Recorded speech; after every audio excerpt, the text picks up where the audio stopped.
বাংলাদেশের সব মানুষের নাম বদলাতে পারে, বইয়ের পাতায় স্বাধীনতা সংগ্রাম বদলাতে পারে।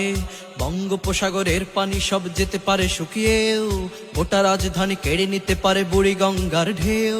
সুন্দরবন কেটে হতে পারে ইটের ভাটার লাকড়ি, শিল্পপতিরা দেউলিয়া হয়ে খুঁজতে পারেন চাকরি।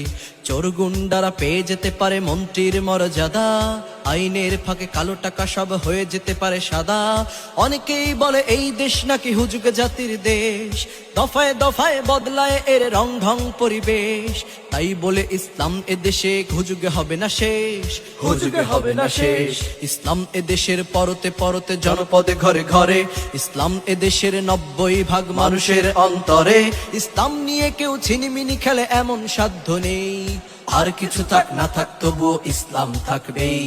সবকিছু বদলে যাক তবুও ইসলাম থাকবেই, আর কিছু থাক না থাক তবুও ইসলাম থাকবেই। সবকিছু বদলে যাক তবুও ইসলাম থাকবেই।